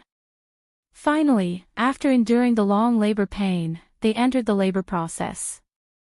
Elvis, that strong and unyielding man, was in so much pain that his legs turned to jelly and he directly knelt on the ground, panting heavily like a fish that had been beached. Even air was a luxury to him. Gu Mengmeng clenched her fists tightly and bit her lower lip, unable to shift her gaze away from Elvis's face. She just said softly, Father, I understand what you mean. The beast deity asked softly. Gu Mengmeng smiled bitterly and said, Not only do you want Elvis to experience the pain I went through during childbirth, you also want me to understand how tormented and helpless he and Leah felt when they saw me in so much pain during childbirth. Turning her head, Gu Mengmeng looked at the beast deity with 2 streaks of tears and a faint smile. She said, Father, thank you for your good intentions. I understand. The beast deity then heaved a sigh of relief and nodded with a smile. Ah! Following Elvis's deafening roar, this childbirth experience course finally came to an end. The beast deity waved his hand and the transparent barrier was removed. Gu Mengmeng went forward to support the exhausted Elvis. She hugged his head and kissed it over and over again. She asked, Does it still hurt? Elvis locked Gu Mengmeng tightly in his arms and choked with sobs. It's me, who made you suffer. I'm sorry. Xiao Meng, I'm sorry. The beast deity nodded in satisfaction, but he did not mercifully allow them to continue hugging each other. She grabbed Gu Mingming's collar and snatched her out of Elvis's arms. Then, she gave Elvis a tight slap, sending him flying far away. Hugging my daughter in front of me, do you want to die? Gu Mingming's face was filled with rage.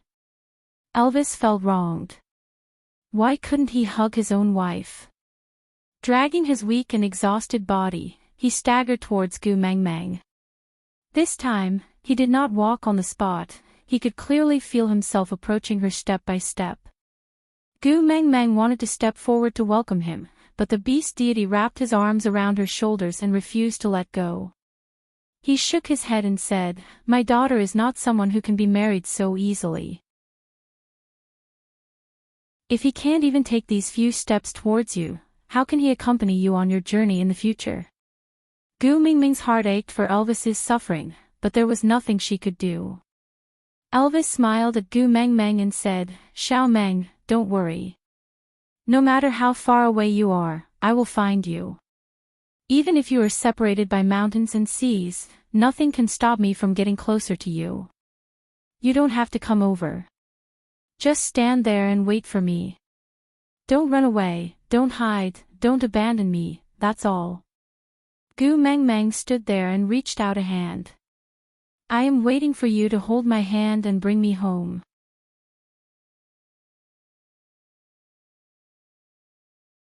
Chapter 1287. Only then did the beast deity chuckle. He stopped acting like a drama queen and said with the indifferent elegance that a deity should have, in my eyes, you are not worthy of my daughter. But, because Gu Meng likes you, I reluctantly accept you. If you let me know that my precious daughter has suffered any grievances because of you, I will let you experience the true fury of the beast deity. Yes. Elvis lowered his head respectfully, not only to the supreme deity, but also because he was Gu Mingming's father. The beast deity released his grip and held Gu Mingming's other hand, saying, Come, my precious daughter, accompany daddy to watch television.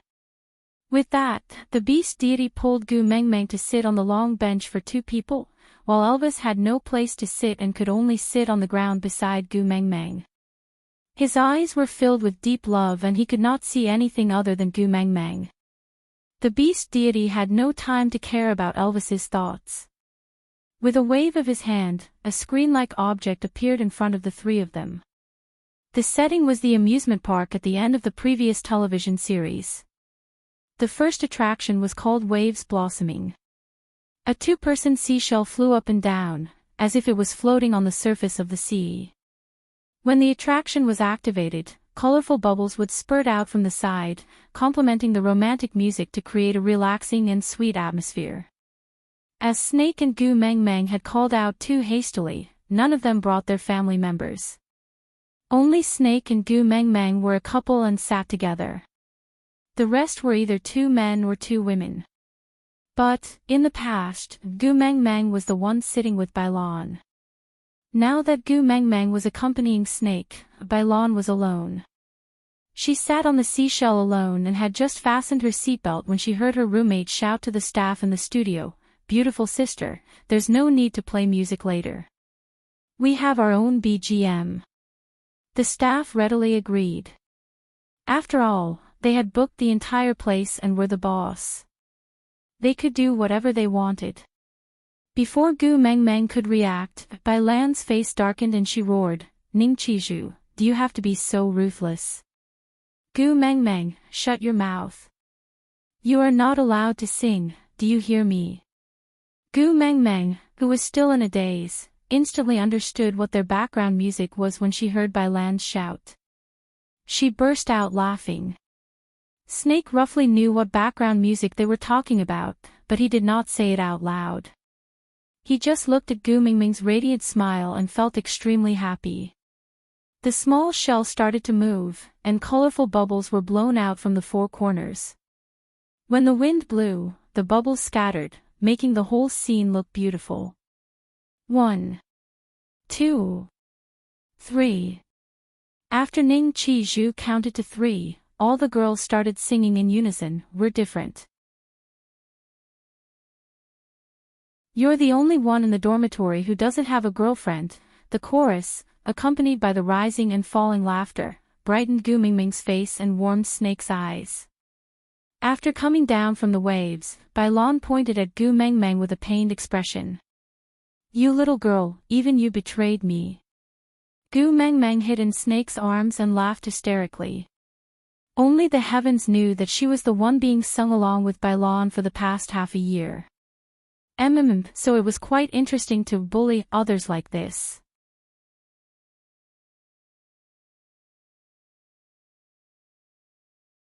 Chapter 1288. Zhang Jinqing shook his head and instinctively glanced at Gu Mengmeng. Originally, he could have had a girlfriend. But he was intercepted. King have it now.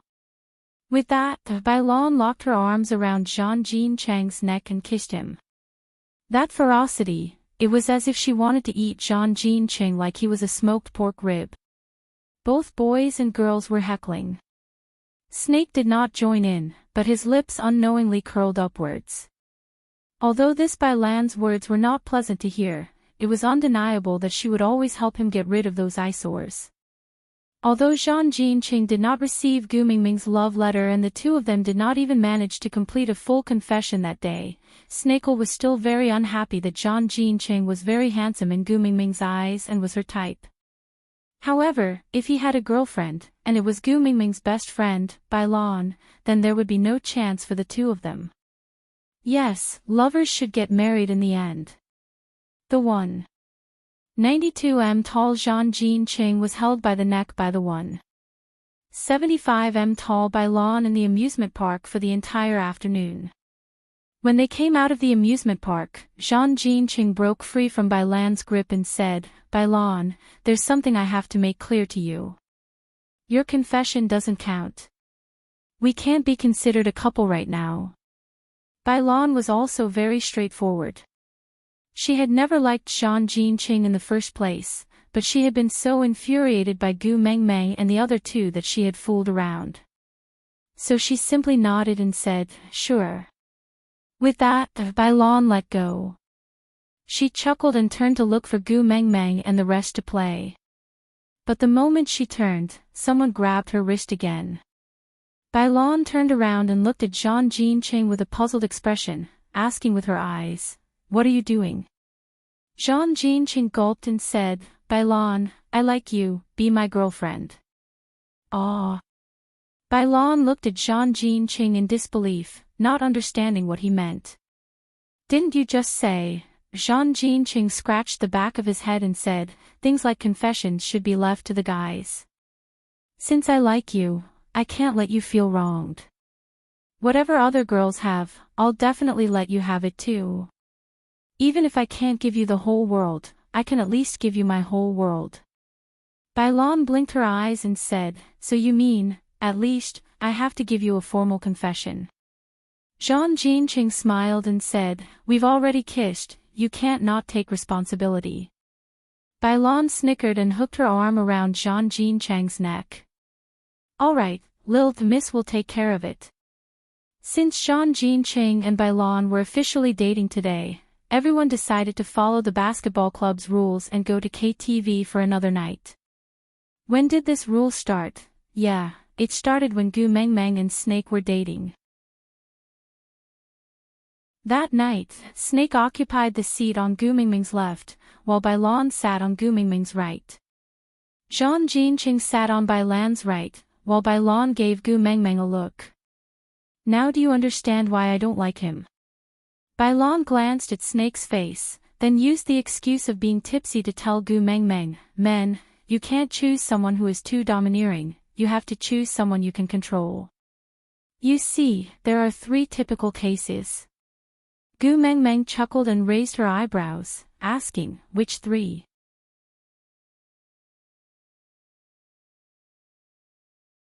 Chapter 1289. First, Pan Jinlian. Bailan said as she counted on her fingers. Gu Mengmeng choked on her drink and almost spat it onto Bailan's face. She asked in disbelief, "Who did you say?" "Pan Jinlian." Bailan seemed a little tipsy as she looked at Gu Mengmeng blankly. She reiterated, yes, Pan Jinlian.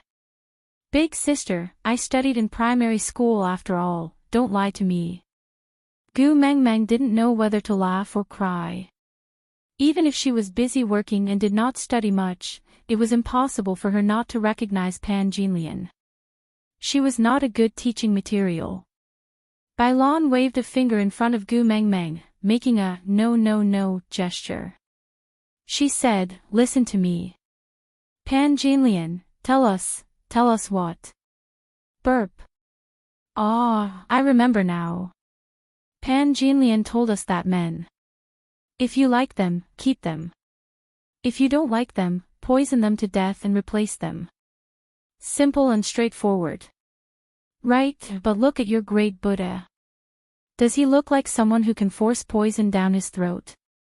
Ha! Nope. Not at all. Gu Mengmeng was speechless. She subconsciously glanced at Snake, only to see him playing with her hair with a forced smile. He whispered into her ear in a voice that only the two of them could hear, "I will definitely drink the poison you gave me in one gulp. But poison is useless against me." Gu Mengmeng treated it as a joke. She elbowed him and shook her head with a smile. She turned to Bailon, only to see Bailon counting with her second finger. "Who is the second case?" "It's Wu Zetian." "Wu Zetian? What did Wu Zetian have to do with love? Wasn't she most famous for becoming the emperor?" Bailon poked Gu Mingming's head with a "look at you, you don't know anything" expression. She continued, "Wu Zetian told us that men should be kept if they are obedient. If they don't understand, then kill them. If you can fight, try not to make a ruckus." Gu Mengmeng, was that so? "I did not study much, don't lie to me." Bailon raised her third finger and laughed. Case number 3, Xuanzang. Gu Mingming's eyes almost popped out as she shook Bailan's shoulders. "Sister, wake up. Xuanzang is a man and a monk at that. He has nothing to do with love." Bailon shook her head and said, "You're such an inexperienced little girl, why are you so naive? Why are you so naive?" Gu Mengmeng looked at Bailon in confusion, but Bailon continued, "Tell me, why did so many fairies fight to marry Tripitaka in Journey to the West?" Why? Gu Mengmeng thought for a while and said, "Tripitaka is handsome." Bailon shook her head. "Because Xuanzang is delicious and nutritious. So, after we get married, we can live. If we can't, we can still eat." Gu Mengmeng felt that there was nothing wrong with this logic. He slapped his thigh and laughed heartily. Bailon suddenly stopped laughing. She snatched Gu Mengmeng from Snakel's arms and hugged her. Then she wailed, "But why did you have to choose such a powerful man? If he bullies you one day, he can bully you to death. And there might not be anyone in the entire city who would dare to collect our corpses." So, Bailon was still worried about her.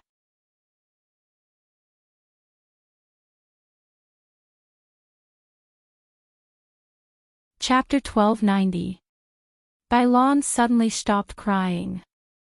She stared at Gu Mengmeng for a long time before nodding. "That's true." Gu Mengmeng did not know whether to laugh or cry at Bailon's words. Her reply made Gu Mengmeng very flustered. Bailon sniffled. "It's all right, girl, don't be afraid. If this grandson bullies you one day, I will protect you even if I die." Snake did not say a word. He just wrapped his arm around Gu Mingming's waist and carried her back into his arms before leaving. With the previous experience, Zhang Jincheng and the rest were not surprised by his sudden departure. They only held back the crying and throwing a tantrum by Bailon to stop her from chasing after Gu Mengmeng. Snake had already reached his limit today. If Bailon continued to chase after Gu Mengmeng and become a third wheel, Snake might just kill her. Back at the villa, Snake immediately pressed Gu Mengmeng onto the bed and kissed her lips without any explanation. Gu Mengmeng struggled for a while before giving up. She wrapped her arms around Snake's neck and kissed him affectionately. Getting Gu Mingming's response, Snake became even more brazen. The kiss lasted for a long time, so long that Gu Mengmeng was almost out of breath. Snake then released her. He gritted his teeth. "Why should we die together?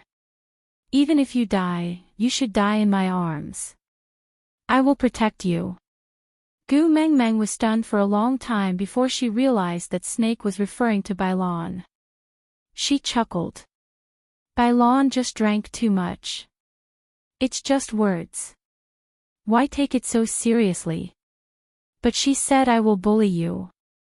Snake frowned. He was very bothered. Gu Meng Meng retorted. Then will you bully me?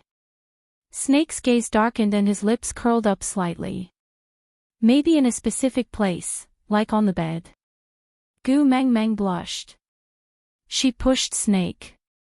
Don't fool around, Snake did not cross the line. He just hugged Gu Meng Meng and kissed her to his heart's content. Then, he reluctantly watched her enter the bathroom to shower. Meanwhile, he sat on the bed and listened to the sound of the water in the bathroom.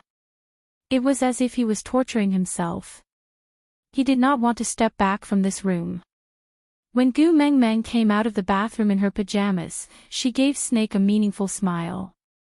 Gu Meng Meng lowered her head to look at her cartoon-like top and bottom sleepiness.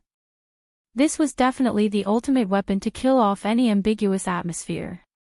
Unless Snakel had a special fetish, he would never misunderstand that this set of sleepiness had any ulterior motives or hints. But Gu Meng Meng did not know that in Snake's eyes, all he saw was a fresh and tender Gu Meng Meng who was still emitting steam. For example, if you were hungry and bought a meat bun for breakfast, would you care about the color of the advertisement printed on the plastic of the bun?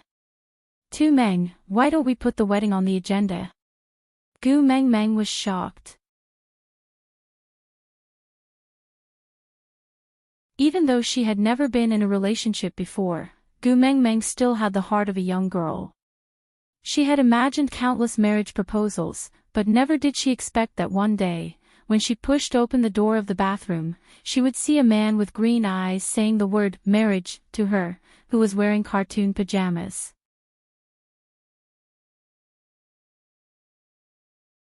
Chapter 1291. The next day was Monday and school was in session as usual. Snake kept his formal attire and put on the same matching outfit as Gu Meng Meng. Gu Meng Meng felt a little shy. After all, they were still in school. Wouldn't it be too high profile for them to dress like this? But Snake said, "Silly girl, I can't wait for the whole world to know that we are a couple, so that those people won't know what's good for them and have designs on you." Gu Meng Meng smiled and said, "You are the most popular person in the school. There will definitely be more people who have designs on you than on me." Snake kissed Gu Meng Meng's little mouth and said, "I will keep my chastity for you." Gu Meng Meng blushed and felt dizzy. Combined with his self-talk and self-denial of his proposal last night, this sentence sounded even more meaningful to Gu Meng Meng. After reaching school, Gu Meng Meng saw the results list on the bulletin board and remembered that today was the day the mock test results were announced. So she squeezed her way over anxiously. There was no doubt that Snake was first in the year. But wait a minute. Shouldn't Snake be in his second year? Why was he in the first year's list? Gu Meng Meng turned to look at Snake with a face full of confusion. Snake chuckled and said, "I entered school a year earlier to be your Prince Charming Senior. But now, since I am your boyfriend, I should be by your side all the time. So I stayed back a year to accompany you." Snake placed his large hand on Gu Meng Meng's shoulder and leaned against her lazily. He tilted his head and smiled at her, asking, "Are you touched? Kiss me if you're touched." Gu Meng Meng blushed and looked around. There were too many people around and Gu Meng Meng really could not bring herself to kiss him. Snake saw her hesitation and so pinched her little chin and pecked her on the mouth, saying, "You should fight for your own benefits." Gu Meng Meng was dazzled by Snake's smile. How could there be such a good-looking person in this world? He was so exquisite that he seemed like a character that only existed in cartoons. And he was her boyfriend. Because of Snake, Gu Meng Meng had even forgotten to check her own results. The preparatory bell had already rung and Snake pulled Gu Meng Meng's hand into the classroom. The morning breeze carried the scent of books around them. As Snakel was too dazzling, Gu Meng Meng could not see anything else apart from him. She just let herself be led by him into the classroom in a daze and sat at the back near the corner. She spent the entire lesson in a daze, with waves of numbness coming from her palms.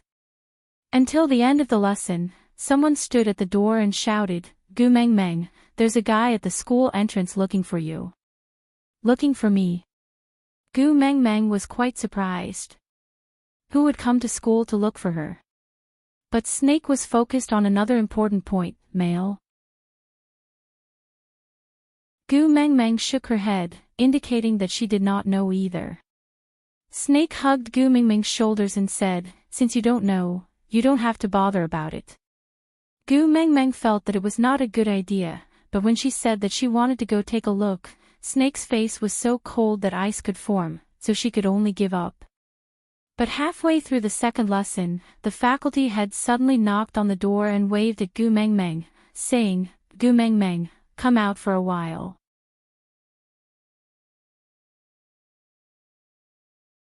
Chapter 1292.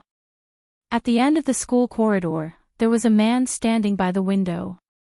His back was hunched and he looked a little down and out. Gu Meng Meng was stunned for a long time. She did not go near or leave. She just stood there as if the whole world had stopped. The blood in her body froze and her hands were frighteningly cold. Snake frowned and looked at Gu Meng Meng, asking, what's wrong? Are you not feeling well? Gu Meng Meng's teeth could not stop chattering and her pupils were shaking violently. She bit her lower lip tightly and could not say a word. She just stared straight at the man in front of her. The master of the school left after exchanging a few words with the man. The man walked to Gu Meng Meng and glanced at Snake, who was holding hands with Gu Meng Meng. He smiled and said, Meng Meng, aren't you going to introduce him to your father? There's no need. Gu Meng Meng's voice was trembling. She could not tell if it was from fear or hatred. Nonsense. The man put on a stern face and said with the air of a father, I am your father. Shouldn't you inform me that you have a boyfriend? Father. When she was 3 years old, she divorced her mother because the woman she had an affair with got pregnant. In order to monopolize the property, he fought for custody and forced her mother to leave the family with nothing. Her mother chose to give in so that she could receive better care. In the end, the third party gave birth to a daughter the next year. This man who called himself father started to beat and kick Gu Meng Meng, saying that she was unlucky and caused the son in the third party's womb to become a daughter. Then the third party sent Gu Meng Meng's mother a photo of Gu Meng Meng being beaten till she was on the brink of death. He threatened that if she did not bring this burden away, the child who ran around randomly might get into a car accident again. Her mother's heart ached for Gu Meng Meng and she brought her away without a care in the world. Since then, this man whom she had never seen again was now using the air of a father to ask her why she did not tell him that she had a boyfriend. Gu Meng Meng did not want to talk to him, not even a single word. She turned to leave but the man growled behind her, Is this the lesson that your incompetent mother taught you? Not answering your elders' questions and leaving just like that? Gu Meng Meng bit her lower lip and did not say a word. Her mind was blank and she could not think of anything. She just wanted to stay further away from this man. Snake frowned. He did not like people treating Gu Meng Meng with such an attitude. In Gu Meng Meng's memory, this man called Daddy had never appeared from the age of 4 until she transmigrated to the beast world, so Snake did not take him seriously. After all, although he had hurt Gu Meng Meng, from a certain point of view, this man had an indelible contribution for Gu Meng Meng to appear in front of him. But now, from the looks of it, ever since Snake snatched Gu Meng Meng's love letter, the trajectory of her life had started to deviate. She would no longer transmigrate to the beast world to meet Elvis and Leah, but she would have to face the many malicious intents that this world had placed on her. Gu Meng Meng pulled Snake into the female washroom. Just as she was about to close the door, she realized that Snake was also there. Without saying a word, she just pushed Snake away a little before locking the toilet door from the inside. She curled up on the toilet bowl and hugged her knees as she cried her heart out.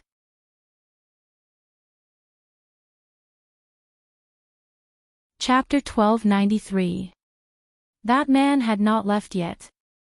Seeing Gu Meng Meng running away, he even chased her to the entrance of the female toilet. He had been so aggressive as if he wanted to rush in and beat Gu Mengmeng up, but was blocked by Snake at the entrance. Without saying a word, Snake grabbed him by the neck. The hand that could hold a basketball with one hand grabbed the man's swollen neck and lifted upwards. The man's back rubbed against the wall and his feet gradually left the ground. "My woman is crying, looks like it's all your fault." A pair of dark green eyes shone with a cold light, exuding a sinister aura that did not match his age. The corners of his lips were clearly curled upwards, but it was like the lines of the Grim Reaper's scythe, exuding an arc that could take one's life. "You really have the guts to easily do something that even I don't dare to do."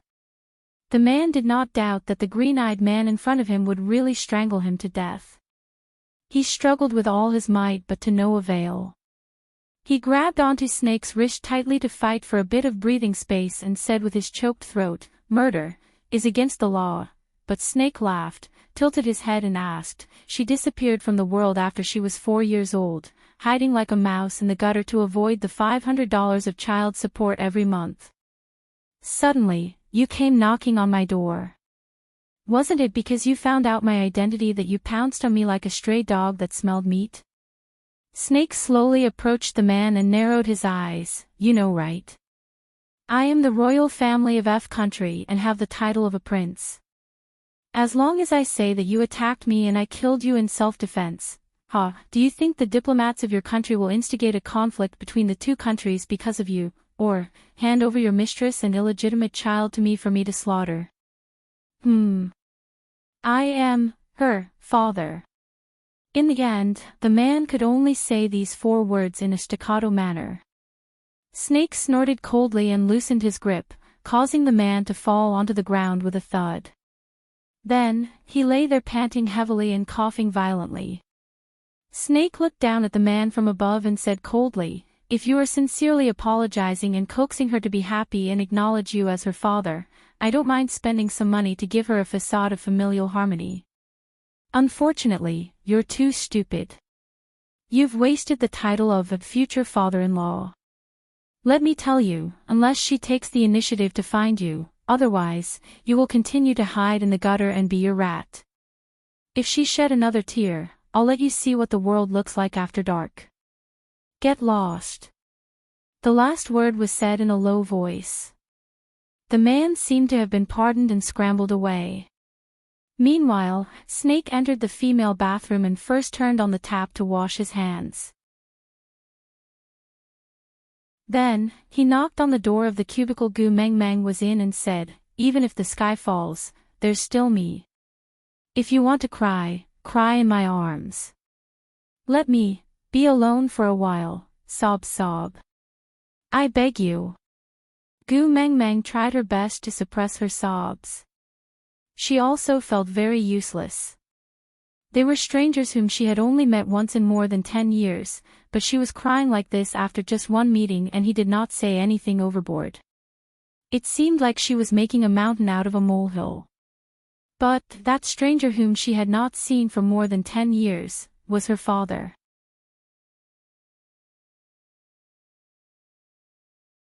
Chapter 1294. Seeing that Gu Mengmeng wasn't going to open the door, Snake knew that there was no point in trying to persuade her, so he took 2 steps back, ran up and jumped up. With one hand on the door frame, he flipped over and jumped in. Without another word, he hugged Gu Mengmeng in his arms and said helplessly, "For you, I have done all sorts of embarrassing things. If others see the CEO of Monster Company climbing over the walls of the female toilet, tomorrow's headlines will probably be all about me." Gu Mengmeng's tears turned into laughter at Snake's teasing. Her tears were still on her face, but she still laughed out loud. Snake held Gu Mengmeng's face gently and said while wiping away her tears, "TSK, you were already ugly, but now that you're crying, you're even uglier." Gu Mengmeng was stunned.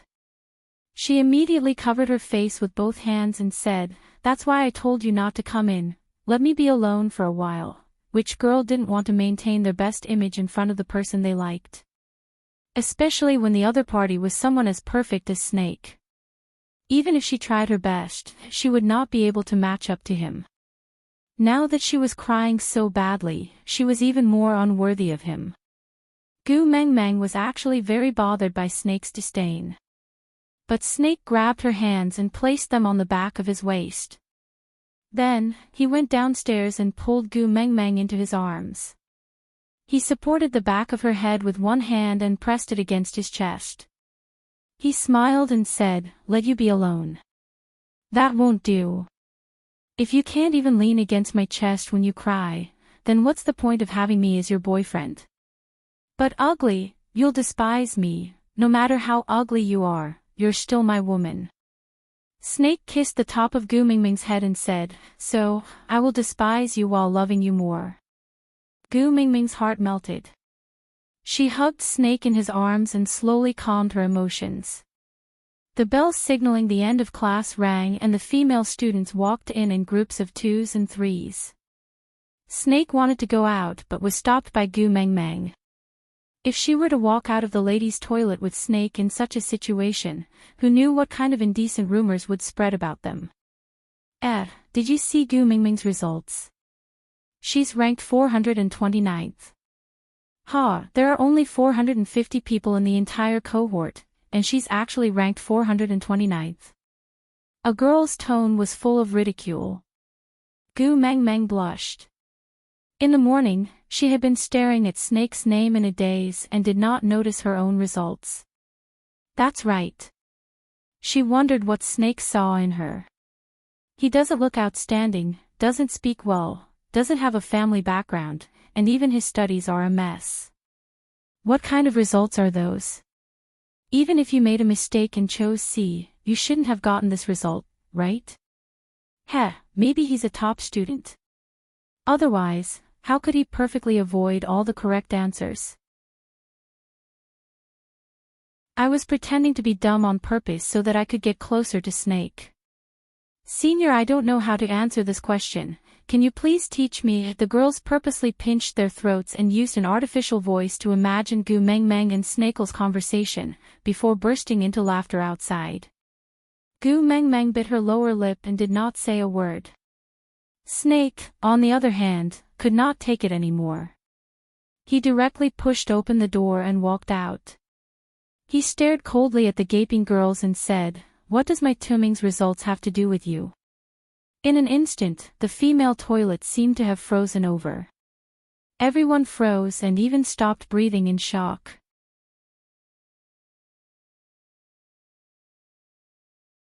Chapter 1295. The white mist gradually gathered. The beast deity sighed and said, "It's all right. I am your real father." Gu Meng Meng now understood why the beast deity treated Elvis that way from the start. She also understood why he kept emphasizing that he would back her up. It was because he was afraid that she would break down when she saw the scene of her father knocking on her door in that world. Did he feel wronged? Actually, there was still a little. So when that Gu Meng Meng was crying in the toilet, this Gu Meng Meng was also crying in Elvis's arms. Perhaps, as she still had some expectations for kinship, yes. Gu Meng Meng did not want more people to worry for her, so she forced a smile and calmed herself down. After taking a few deep breaths, Gu Meng Meng felt that she had adjusted her state of mind. Then, she smiled at the beast deity. "Father, I've finished watching the television series. Where's my pocket money?" The beast deity stroked Gu Mingming's hair dotingly and indulgently. "Say it, what do you want to ask?" Gu Meng Meng chuckled and pointed at the red spider lily on Elvis's chest, saying, "After I returned from the Mecca desert, I seem to have forgotten something. I clearly obtained the heart of the desert, and I'm very sure that I obtained it non-violently, but I just can't remember." The beast deity smiled and said, "The person you have forgotten is someone who does not belong to the beast world. It's useless to remember. As long as the result is good, it's fine." Gu Meng Meng understood that no one would be able to get the beast deity to reveal anything he did not want to, so she did not persist and only said, "Then father, do you know who the great lord that Gregory mentioned is?" The beast deity nodded and replied, "It was one of Wang Xiaoxin's partners." He guarded a path for her to return home for 1,000 years after her death. His identity was special. He was born heartless, so although they were partners, Wang Xiaoxin did not have his mark on her. As a result, many people thought that he was a male that was abandoned by Wang Xiaoxin, but that was not the case. He was a natural stray beast, a transcendent existence in the beast world.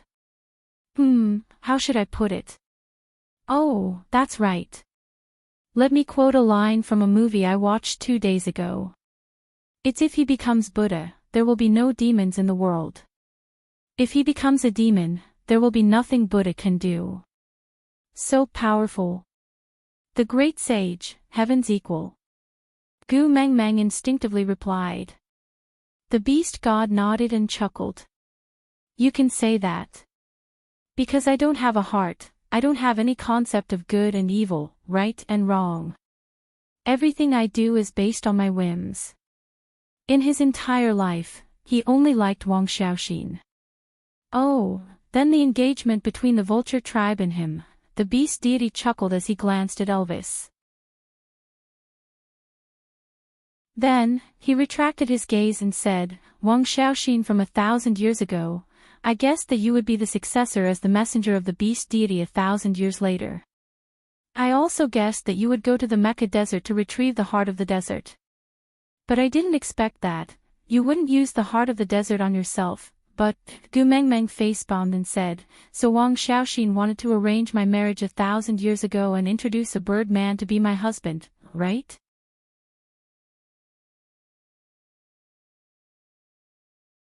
Chapter 1296. So that's the case. No wonder Gregory behaved like a foolishly loyal general when he mentioned that great lord. So he is indebted to him. As Gu Mengmeng spoke, she looked up at the beast deity and said, but what do we do now? Gregory refused to bring me up the Moda Mountains. Dad, do you have something like an anywhere door? Can you send me straight to the top of the mountain? The beast deity smiled helplessly. I'm the beast deity, not Doraemon. Gu Mengmeng hung her head and said, but Gregory said that Moda Mountains are extremely difficult to climb. Father, why don't you watch over me when I climb, and catch me if I fall off? Gu Mengmeng lowered her head. The beast deity was speechless. He looked at Gu Mengmeng and shook his head with a bitter smile. Child, why can't you understand? Ah. Gu Mengmeng was confused by his evaluation. The beast deity asked, Kiss of the ocean, what did you get? Pearl. Anything else? The beast god asked patiently. Gu Mengmeng thought for a while and her eyes lit up. Snake venom. The beast deity nodded and asked, Soul of the forest, what did you obtain? Snake blood. The beast deity gave a mysterious smile and glanced at Elvis. Then, the heart of the desert, whose heart is it? Gu Mengmeng was taken aback. Will's. The beast deity nodded approvingly. You are worth teaching. Gu Mengmeng seemed to have thought of something, but she did not really understand it. It felt like she just could not grasp the main point. The beast deity rubbed Gu Mengmeng's little head and said, It's all right, don't worry too much. You will naturally understand when you gather all 7 treasures. What do you mean? Gu Mengmeng was confused. The beast deity was silent for a moment before he said, I think that fellow Gregory is actually not bad. If you like him, you might as well accept him. If she didn't have any feelings for him, as long as she didn't hate him, she could stay and interact with him. But if you really don't like it, then forget about the engagement from 1,000 years ago. There will always be a way out. Even if there is no way out, you still have your father, right? Gu Mengmeng thought about it and agreed. She did not harp on the matter of Moda Mountains anymore and continued to ask, Dad, actually, there's something else I want to ask. Ha! The beast deity did not seem surprised. He just looked at Gu Mengmeng calmly, waiting for her to speak. Gu Mengmeng said, Ever since I returned from the Mecca desert, the stray beasts seem to be very afraid of me. Even little shit, even Wabi started to hide from me and tremble when they see me. The beast deity chuckled. What do you think will happen to the wolf beasts if you kill Elvis? Gu Mingming's face was filled with shock. What kind of example is that? I won't murder my husband. The beast deity smiled and shook his head. Alright, let's put it another way. If another powerful beast king killed Elvis, what do you think the wolf beasts would do? Gu Mengmeng blurted out, revenge. The beast deity shook his head and said, no, they will retreat and flee upon hearing the news. Gu Mengmeng froze. So father, you mean that I killed the leader of the stray beasts? I killed Cole in the Mecca desert. The beast deity laughed contemptuously. How is Cole the leader of the stray beasts? It was just a flea. You killed an extremely important person. Gu Mingming's face fell. She felt an inexplicable fear towards something that she had no memory of. You're tuning into the LoveLore Library YouTube channel. We're so grateful for your support, and don't forget to subscribe to join us on this incredible journey through captivating stories. Your generosity through donations truly makes a world of difference, as it's the primary source of revenue that allows me to expand and enhance this channel for you. Thank you from the bottom of my heart for being a part of this adventure.